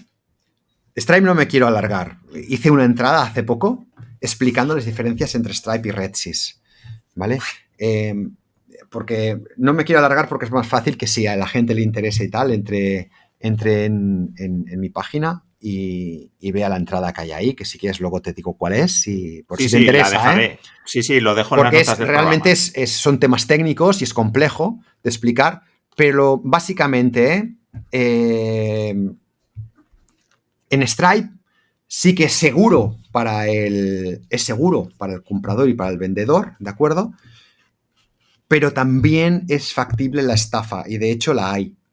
Pero hay más estafa que se puede hacer en los dos lados, ¿no? Tanto es un vendedor en Stripe para el comprador, de hecho, por la facilidad de acceso que hay a la plataforma de Stripe, hay cantidad de estafadores, muchos estafadores, que ponen una cuenta corriente de las Islas Caimán, por decirte algo, después se ponen a vender en una web pirata o fantasma, por llamarlo de alguna manera, productos que nunca llegan a enviar y todos felices. Y después ya no recuperan los clientes que han comprado luego ahí, no recuperan el dinero. Y después hay otra cosa, que es lo que digo, que no me quiero meter ahí porque es de esto, es complicado, que es por el tema del el TRA, que bueno, yo ya te digo que ya te daré la dirección para que entren porque es un tema técnico, que esto sí que influye mucho dentro de lo que son los vendedores, ¿vale? O sea, es decir, es fácil o relativamente fácil que los compradores realicen lo que se llama soliciten un reintegro en la tarjeta de crédito, ¿vale? Mientras que con otras plataformas no es tan sencillo. Bueno, no entré en nada más, pero no es tan sencillo. Pero ya te digo que esto es un tema técnico y que no entraremos ahora porque no es liar la troca. Vale, y si una persona quiere ponerse RedSys, ¿qué tiene que hacer? Hablar con su banco, instalarse el plugin y luego es fácil de configurar, pero una vez que el banco te haya dado lo que sea que te tenga que dar. Sí. Yo la verdad es que no he seguido el proceso. Básicamente tienes que ir al banco. Me parece que es el 98%, no sé si el 98 o el 99% de los bancos españoles trabajan con RedSys. Después sí que hay 2 o 3 que aparte de trabajar con RedSys tienen plataforma propia, ¿eh? Pero el 98-99% de todos los bancos españoles trabajan con RedSys. Cuidado, eso incluye a los bancos portugueses y a los bancos andorranos. Entonces, tú tienes que ir a tu banco, preguntar primero si trabaja con RedSys, que ya digo que en la inmensa mayoría de veces te dirá que sí. Le llamará de diferentes motivos, de diferentes formas, perdón, el paquete que sea, pero lo trabajan. Entonces te darán de alta en el RedSys y entonces lo que será es que o el banco o RedSys, esto depende un poquito de cómo trabaje el banco, te enviará un correo con el FUC, que es el código de cliente, el terminal, que en RedSys puedes tener 999 terminales dentro de un FUC, ¿vale? Y el SHA-256, que se llama, que es una clave de encriptación, que es precisamente lo que protege, digamos, todo lo que es la comunicación entre los dos lados, ¿no? Es decir, que a RedSys no se puede enviar peticiones fraudulentas o incorrectas y RedSys cuando te responda sepas que también es RedSys quien te lo está enviando la respuesta, ¿no? Que alguien no te vaya a hacer un push diciendo ya está pagado y realmente no lo está, ¿vale? O sea, como decía que ya han encriptado de la forma con esa clave de encriptación, pues hombre, en principio no hay problema. Entonces, bueno, con esto tú ya lo puedes montar. Instalas el plugin de RedSys, por ejemplo, puedes utilizar el propio suyo, ¿vale? O puedes utilizar el mío, pero el gratuito, si estás comenzando, que está en WordPress ORG. Y entonces simplemente tendrás de poner ahí los datos y entonces simplemente poniendo los datos podrás tener tanto ¿cómo lo diría yo esto? O sea, mi plugin, por ejemplo, gratuito, ofrece lo que es redirección, es decir, que tú pagas y te lleva RedSys y pagas, y Bizum. Entonces tienes que configurar los dos porque se configuran por separado por si tienen, por ejemplo, terminales diferenciados. Entonces, una vez hecho eso, ya puedes pagar.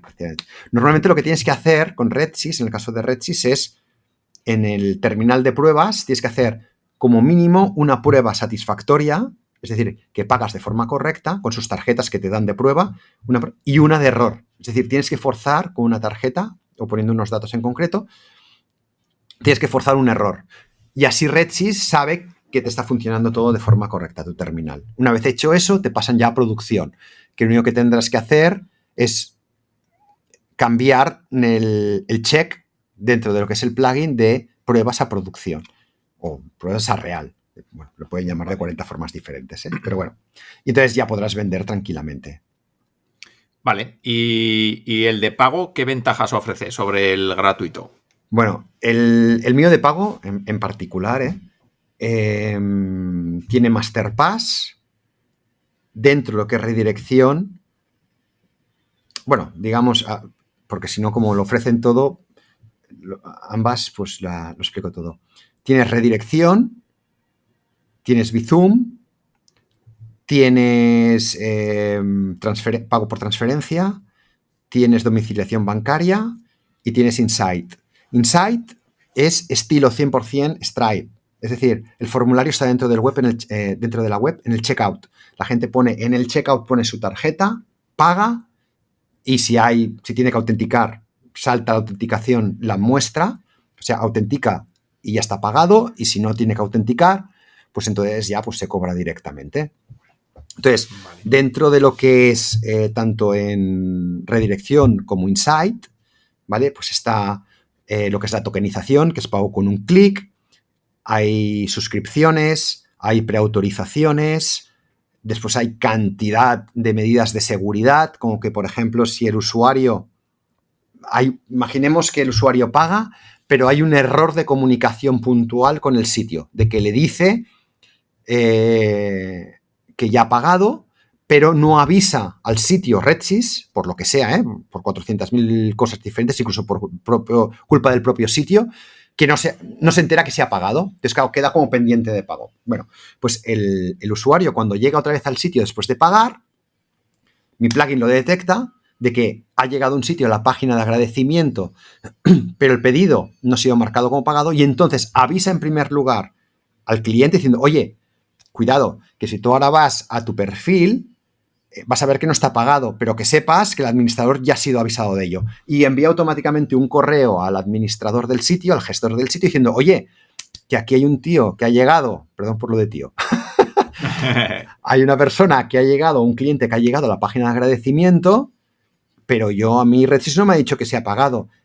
Esta es la entrada, este es el pedido, ve a RedSys y mira si realmente ha pagado o no ha pagado, para ver qué ha sucedido.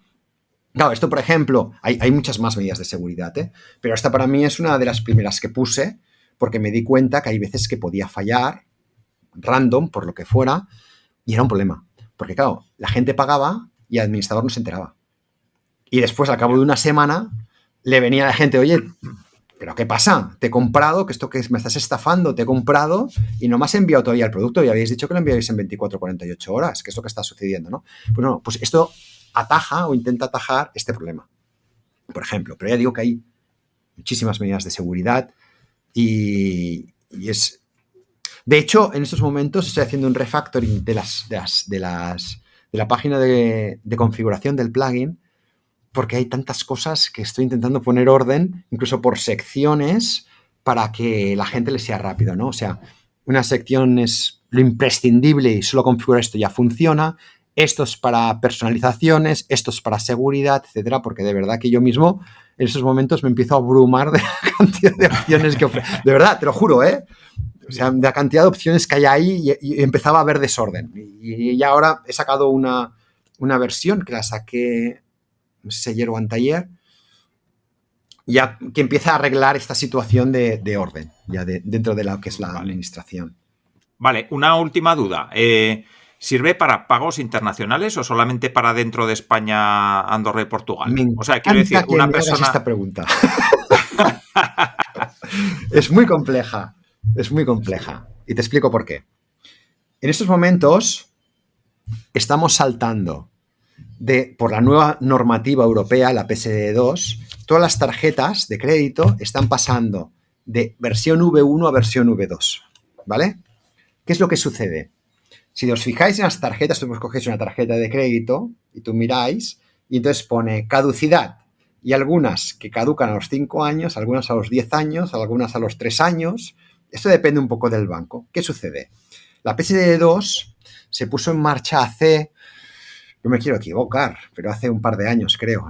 Ya digo que no me quiero equivocar y seguramente me estoy equivocando. Pero quiero decir, por ahí anda, ¿de acuerdo? Sí. ¿Qué es lo que sucede?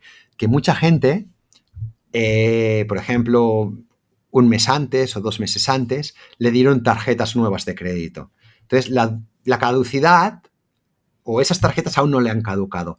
Y en algunos casos, no tanto en Europa porque ya había previsión, sino fuera, sobre todo en Estados Unidos, y ya no hablemos de Latinoamérica, tienen tarjetas V1 todavía. Desde hace... ¿Qué te diré yo ahora?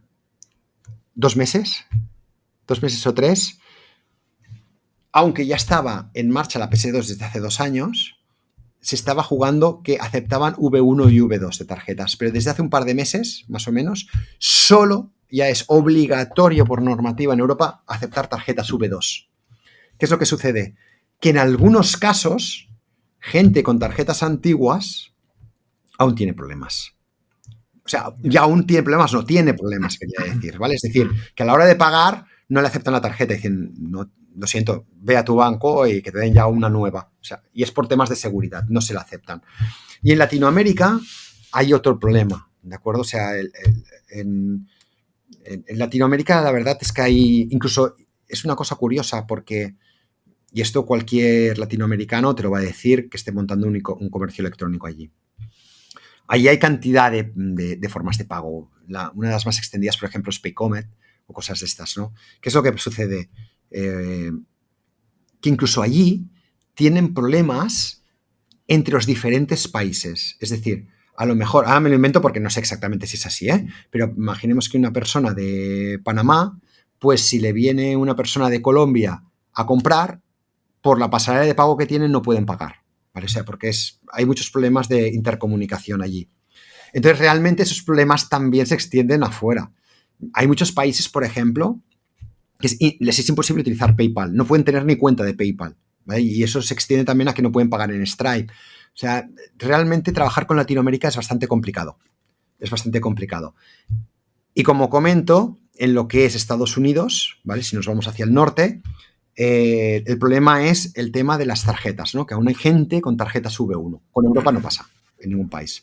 Vale. Incluso a nivel exterior, con Australia y tal y cual. Pero no sé por qué en Estados Unidos hay problemas con las V1. Pero bueno, esto es un bypass temporal que se va a arreglar, pero que tienen que arreglar y seguramente ellos mismos al final lo van a arreglar, porque yo creo que Stripe mismo les va a empezar a coartar, porque como tienen también, me parece, aunque no sean europeos, tienen la obligación de cumplir normativa europea, yo creo que también van a empezar a tener problemas con las tarjetas V1 y V2. O sea, por no tener V2, no con las V2, sino por no tener V2. Sí.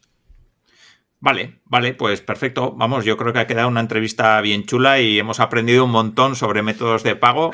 Y sí que ya para terminar, algo que suelo preguntar a todas las personas que visitéis el podcast es que nos recomiendes algún contenido interesante, algo relacionado o no con todo este tema que hemos tratado a lo largo de este rato.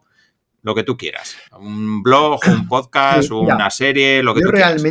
Yo realmente no os voy a hablar. No quiero decir ningún contenido en particular, porque realmente yo escucho muchos o escucho bastantes y no hay ninguno que me case en el sentido de que me encantan todos, ¿vale? En este sentido soy un poco así en corta de la iglesia, estoy casado con muchos, ¿vale? Entonces, pero sí que de verdad hay un contenido que sea como sea, os tenéis que interesar. De verdad. Y es la inteligencia artificial. O sea, y yo no estoy hablando en el sentido de, voy a mirar a ver qué es esto de inteligencia artificial para desarrollar. Que bueno, que si eres desarrollador, no es que a lo mejor te pueda interesar. No, te interesa. O sea, como no te subas en el carro de inteligencia artificial, ya veas tú que dentro de poco vas a empezar a tener O sea, alguna cosa no vas a poder acceder a ello o en el sentido de trabajo, ¿de acuerdo? Porque seguramente, igual que te piden inglés, te van a empezar a pedir que tengas conocimientos, aunque sea cómo usarlo, ¿de acuerdo? Si no hablo a nivel de uso. O sea, yo, por ejemplo, OpenAI y lo que es ChatGPT, en este caso, lo tengo incorporadísimo en mi vida ya, ¿vale? Es decir, pero a nivel de trabajo y a nivel personal. Es decir, yo, por ejemplo, ahora, a nivel de trabajo, yo antes, por ejemplo, desarrollando, hay veces decía, hostia, ¿esto cómo lo podría hacer? ¿No? O sea, por ejemplo, quiero este dato de WooCommerce, porque aunque lleve 10 años programando para WooCommerce, cada vez que intentas hacer algo nuevo, siempre hay una función por ahí que no conoces, porque es imposible conocerlo todo, ¿no? Entonces, antes, pues, entrabas en Google, estabas buscando, entrabas en Stack Overflow, no sé qué, no sé cuántos. Joder. Ahora entras en ChatGPT, dices, quiero hacer esto en WooCommerce. ¿Cómo lo hago? Aunque soy una IA y que no tengo no sé qué, y el rollo ese patatero que te pone siempre al principio, dice, pero podrías hacer esto. Y te mete ahí la función. Te dice cómo hacerlo. O sea, el tiempo que te ahorra en programación es impresionante. Pero no solo eso. Es que yo he cogido y digo, hoy me apetece hacer, no es broma, hoy me apetece hacer donuts en casa. ChatGPT, ¿cómo hago unos donuts? Y me mete la receta, los tiempos, me lo hace todo. O sea, quiero decir, de verdad, interesaros por la IA porque es algo magnífico. Entonces, no digo que os entréis en ChatGPT y os pongáis, no, que empecéis a mirar contenido que informe de lo que es la IA, cómo sacarle provecho, etcétera, porque ahora empiezan a salir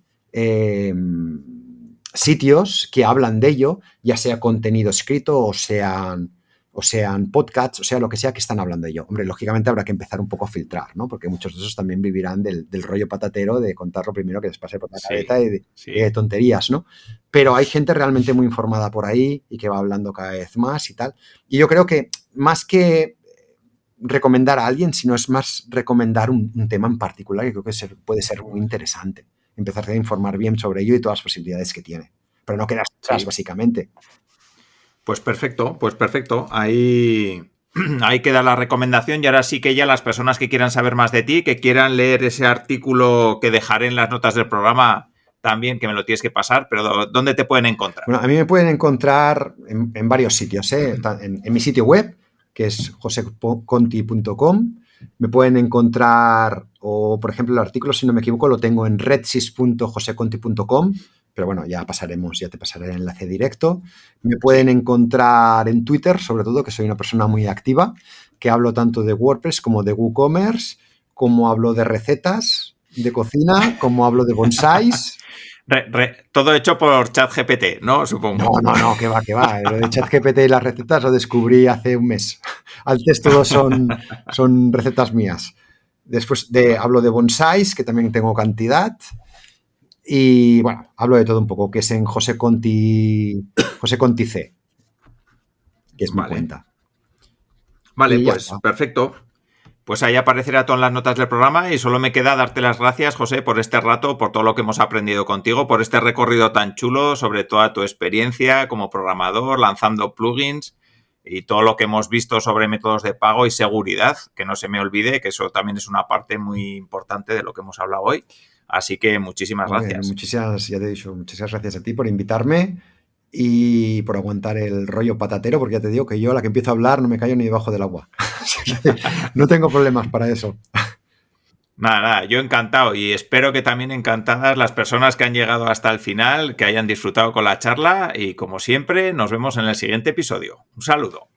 Muchas gracias.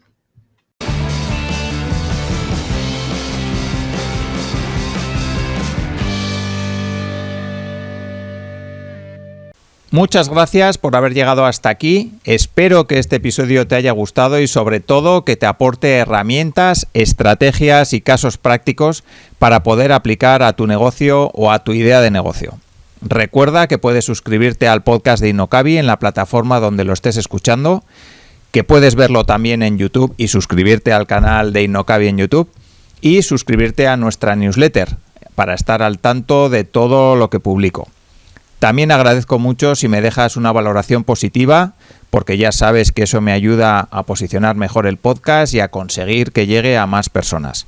Recuerda que en innocabi.com tienes más información, contenidos, cursos y asesoramiento para lanzar tu negocio, formación en Lean Startup y en marketing online para ayudarte a convertir tu idea en un negocio real. Muchas gracias por todo y nos vemos en el siguiente episodio. Un saludo. Si quieres avanzar con tu startup, empresa o proyecto emprendedor, en Innocabi encontrarás la información que te ayudará a conseguirlo. www.innocabi.com